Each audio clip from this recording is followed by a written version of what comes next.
Salve galera, o tema do vídeo de hoje é raça ou classe, negro ou pardo? Respostas certas para perguntas erradas.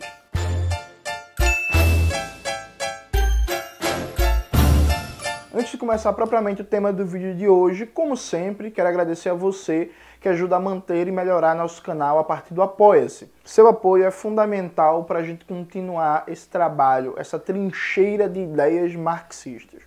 Veja, eu já falei várias vezes desse tema em podcasts, em entrevistas, em lives e por aí vai, mas resolvi deixar um videozinho gravado e registrado mais curto para quem quiser consultar o material.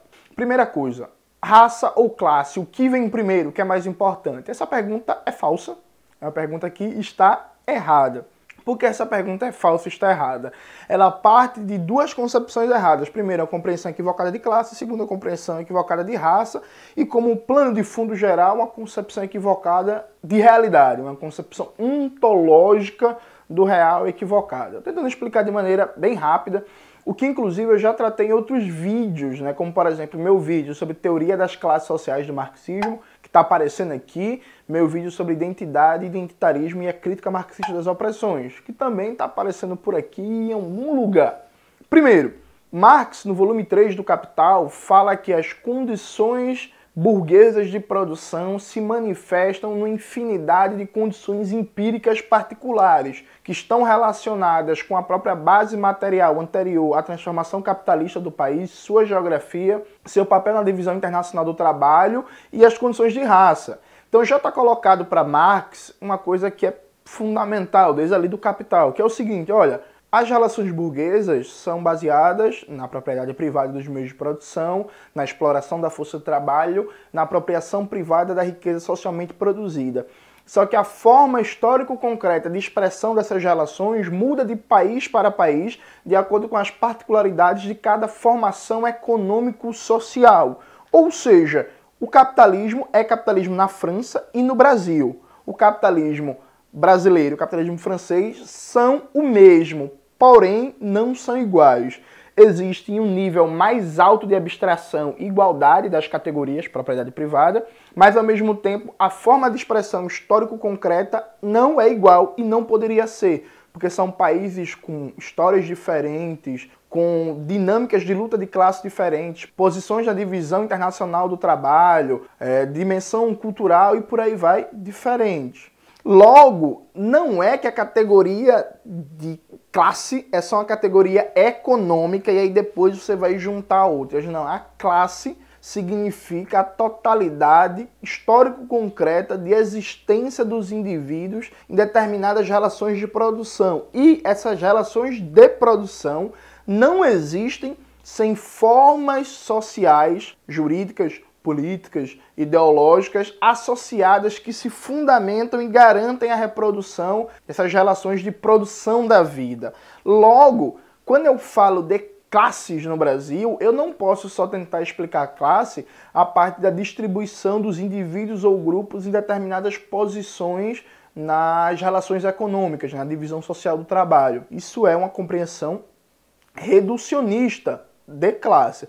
Ah, Jones, mas tem marxistas que fazem isso. Tem marxistas ruins, tem marxistas toscos, mas não são todos, e não é o marxismo como um todo. Então, por exemplo, o Nelson Werneck Sodré, no seu brilhante livro Introdução à Revolução Brasileira, ele vai tratar o problema racial no Brasil. Nelson Werneck Sodré começa falando o seguinte, olha, no Brasil, a incorporação da população negra via escravidão se deu associada ao trabalho. Aqui, a configuração racial já nasceu com a clara divisão étnico-racial do trabalho. População negra escravizada, responsável por produzir a riqueza, população branca como personificação da classe dominante. E essa situação nunca se modificou na história brasileira, porque a gente não teve um momento nacional popular em que as classes populares tiveram um papel de definir de baixo para cima os rumos da nação e a transformação das estruturas econômicas, sociais, políticas, culturais e institucionais. De tal sorte que o Brasil é um país muito mais da continuidade histórica do que da ruptura.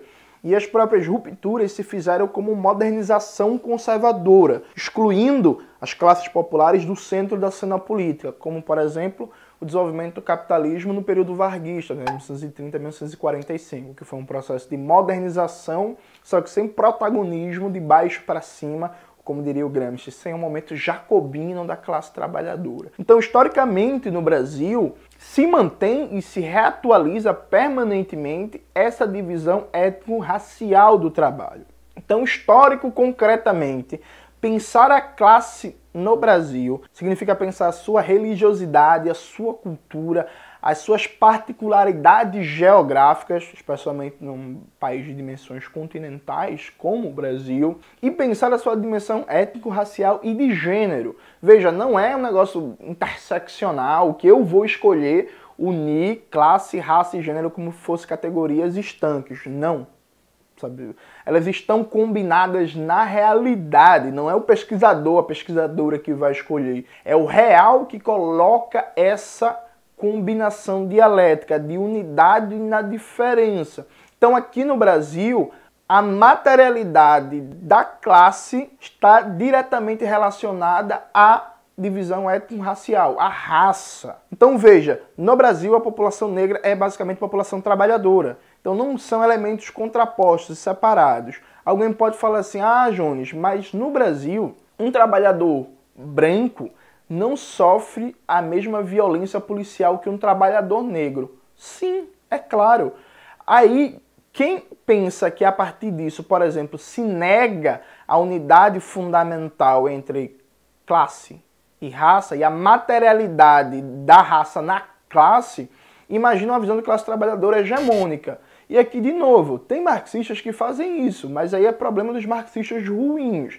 Ninguém sério, qualificado, bom, imaginou que a classe trabalhadora é um todo homogêneo que não tenha diferenças. Muito pelo contrário. A própria complexidade do desenvolvimento capitalista na sua era monopolista coloca uma série de diferenças no seio da classe trabalhadora em termos de renda, de ocupação, de formação cultural, de dinâmica familiar, no caso do Brasil, de novo, de diversidade regional, porque falar da classe trabalhadora no Rio Grande do Sul não é exatamente a mesma que falar da classe trabalhadora no Pará, de dimensões religiosas regionais que também são muito particulares. Então veja, o fato de existir um setor da classe trabalhadora que tem o marcador social da raça e que possibilita que ela seja mais explorada e mais dominada politicamente, mais reprimida, mais matável, não nega a unidade de classe e raça, muito pelo contrário, expressa como a materialidade da raça potencializa a exploração da classe, a exploração burguesa sobre a classe trabalhadora. De tal sorte que imaginar uma raça autoconstituída, uma classe autoconstituída e que depois elas vão se tocar é uma visão antidialética, paradialética. É imaginar que a realidade não se configura como um todo em movimento contraditório, que a realidade se configura, na verdade, como coisas jogadas e que em determinado momento vão se encontrar, né? Vão se tocar. Então é como, por exemplo, a gente fala assim, a influência da economia na política. É como se a política fosse autoconstituída e a economia autoconstituída. Aí depois, a posteriori, a política vai ser influenciada pela economia. Veja, quem não é marxista pode falar uma besteira dessa, percebe?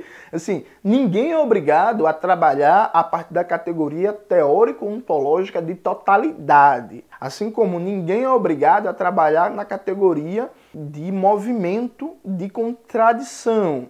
Quem é marxista, e um bom marxista, trabalha dentro dessa perspectiva teórico-ontológica, né, que já vem desde o Hegel e que é apropriada por Marx, fazendo o que Marx chama de colocar Hegel de cabeça para baixo, né, como diria Engels. Hegel descobriu o movimento da história, só que faltava uma compreensão materialista nesse movimento, nessa dinâmica da história, da sociedade. Agora, os críticos do marxismo deveriam compreender a visão marxista de classe. Então, desde Marx, passando por Lenin, por Thompson, por Gramsci, por Rosa Luxemburgo, por Florestan Fernandes, por Clóvis Moura, por Eliade Safiotti, por Vânia Bombirra, Rui Mauro Marini, etc, etc, etc, etc, os bons marxistas, eles não pensam a classe trabalhadora como um reducionismo na esfera do econômico e o próprio econômico na concepção reducionista. Os bons marxistas operam na dimensão da totalidade, compreendem os diferentes níveis de abstração de análise de um objeto e sabem a dimensão histórico-concreta de que um objeto você acompanha no seu movimento fundamental quando você consegue alcançar o maior número possível de determinações. Então, quando eu penso a classe trabalhadora brasileira, eu preciso pensar o fazer-se dessa classe, a sua experiência histórico-concreta, a sua existência histórico-concreta. E é impossível pensar isso sem pensar a dimensão racial da classe trabalhadora. E a dimensão racial não é só da dimensão negra da classe trabalhadora. Ser branco também é uma categoria racial, só que é um racial que se apresenta como universal, portanto como uma espécie de não-raça. Só que isso numa visão da aparência. Na essência do fenômeno, branco e negro são construções racializadas com polos diferentes. E se tiver complicado, eu também já expliquei isso no vídeo Identidade, Identitarismo e a Crítica Marxista das Opressões. Pausa esse vídeo e volta lá, que enfim, aqui eu estou fazendo de maneira mais rápida, né? Então veja, o marxista que tenta compreender a classe trabalhadora separada da dimensão de raça, ele é um mau marxista. E é eurocêntrico, eu diria ainda mais, porque ele tem uma visão da classe trabalhadora que remete à Europa, né? Não às particularidades do fazer-se da classe trabalhadora no Brasil e na América Latina de maneira mais geral. Só que, por exemplo, o Clóvis Moura não faz isso. Então quando alguém fala assim, classe ou raça, eu penso assim, porra, bicho, tem que escolher. Tipo, Velozes e Furiosos é um carro para ver quem chega primeiro, quem vai primeiro. Não, sabe, não existe essa escolha. Na realidade, a realidade brasileira coloca a dimensão de racialização da classe trabalhadora. A pergunta correta é, qual é a dimensão de racialização da classe trabalhadora e como essa dimensão de racialização é constitutiva das relações burguesas de produção e do processo de dominação política no capitalismo dependente brasileiro? Essa é a pergunta certa, que o Clóvis Moura já respondeu, a gente, claro, precisa atualizar as respostas, que o Florestan Fernandes já respondeu, que a Eliette Saffioti, na dimensão de gênero, já respondeu, que a Lélia Gonzalez também ajudou muito a responder, sabe? Então, é uma pergunta falsa, equivocada, que parte de uma noção, inclusive, muitas vezes, noções neopositivistas. E aí, de novo, quem quer ser neopositivista, seja feliz. Mas quem é marxista não trabalha com essas noções não dialéticas ou paradialéticas. Assim como o caso de um negro bem vestido, né? Bem vestido, com um carro chique, e que mesmo assim é parado por um segurança na porta do banco, ou parado por um segurança num hotel de luxo, não mostra que raça é mais importante do que classe, até porque classe não é renda, para quem é marxista. Para quem é weberiano, pode-se entender classe como renda ou como dimensão de consumo cultural. Quem é marxista não trabalha com isso. Isso só prova que a racialização negra é, no Brasil, a marca do trabalho, e mesmo que você suba a nível de renda para ter um padrão de consumo burguês, o fato de você ser negro vai colocar automaticamente você numa situação de não burguês, numa situação de classes do trabalho, classes trabalhadoras, exploradas.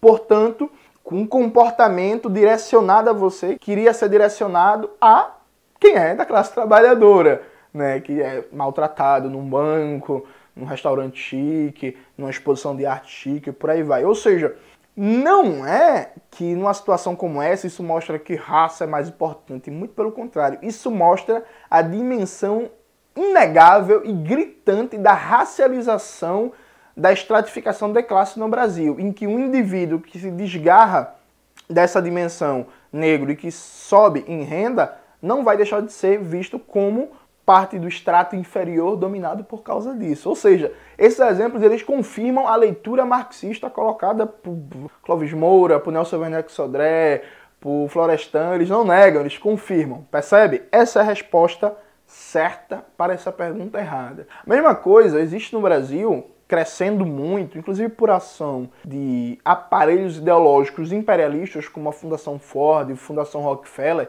a ideia é que no Brasil existe branco e negro, e só. Veja, isso é falso.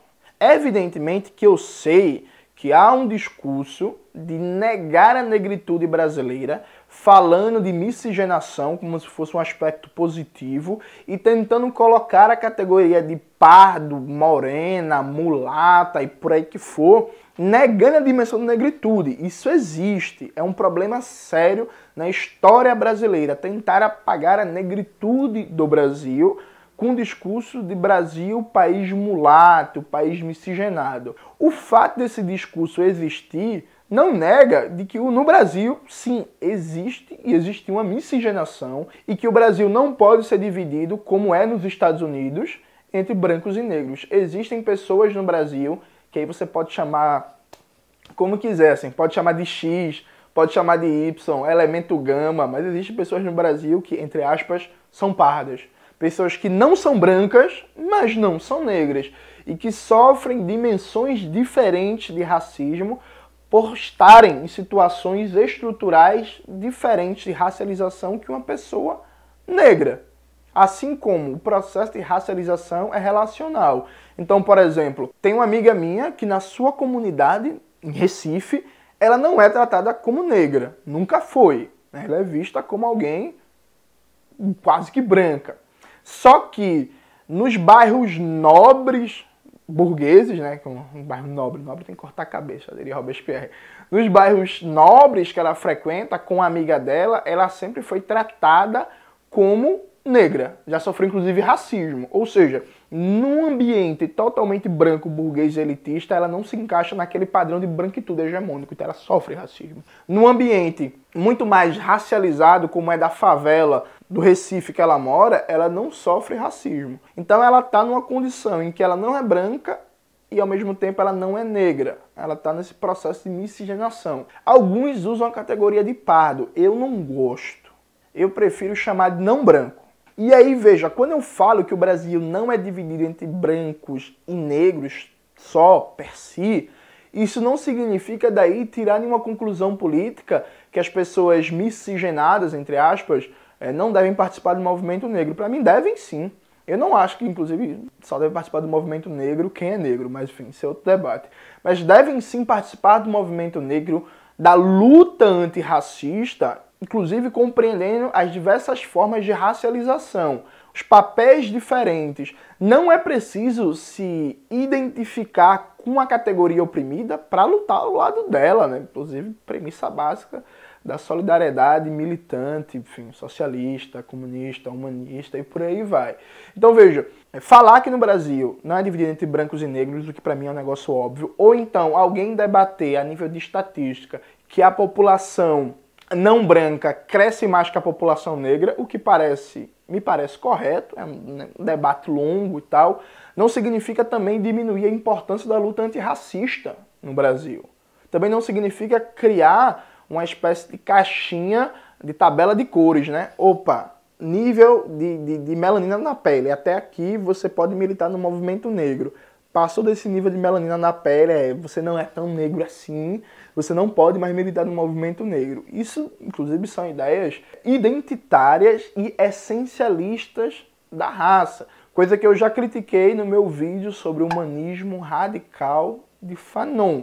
Então veja, quando você pergunta assim, negro ou pardo, na ideia de que não existe pessoas miscigenadas no Brasil, que todo mundo é negro, está errado, existem sim. Isso é negar a realidade. O que não significa, a partir daí, defender formas de segregação e de exclusivismo numa frente política antirracista ou reduzir a importância da luta antirracista na Revolução Brasileira. E aqui, para concluir, veja, o Brasil não é os Estados Unidos. Por mais que vocês queiram importar teorias dos Estados Unidos, né, linguagem política dos Estados Unidos, identitarismo, né, interseccional, etc, etc, etc. O Brasil não é, graças inclusive a Deus, alguns diriam, os Estados Unidos. A gente tá na merda, mas lá a merda é maior. Então não faz sentido querer encaixar isso na realidade brasileira. Inclusive, para quem tiver maiores dúvidas, a gente tá com a pré-venda do nosso livro Raça, Classe e Revolução, a luta pelo poder popular nos Estados Unidos, que tem documentos, textos dos Panteras Negras, dos Jovens Lordes, dos Boinas Marrons, onde eles debatem a perspectiva racial, de luta antirracista dos diversos grupos oprimidos nos Estados Unidos. Qualquer pessoa que tem uma boa assimilação do debate brasileiro clássico, de Clóvis Moura, de Lélia Gonzalez, vai perceber a diferença do debate racial nos Estados Unidos e no Brasil. E não faz sentido querer fazer um transplante mecânico do debate de lá para o debate de cá. Assim, não façam isso. Isso, inclusive, é antimaterialista. E aí, de novo, para quem não é marxista e quiser falar besteira, fique à vontade. É isso. Você é livre para falar a porcaria que você quiser. Mas para quem é marxista, e o princípio do marxismo é a análise concreta de situação concreta, não façam isso. E venham para o marxismo, que é, inclusive, a perspectiva mais correta, né? Não preciso nem lembrar isso para vocês. É isso, galera. Espero que vocês tenham gostado do vídeo de hoje. Como sempre, né? Não esqueçam de curtir, compartilhar, ativar os sininhos, ouvir o Revolu Show e conferir os materiais que vão dar na descrição aqui do vídeo para aprofundar esse debate e também assistir os outros vídeos que foram mostrados, que apareceram no decorrer desse vídeo. Beleza? Um abraço e até a próxima!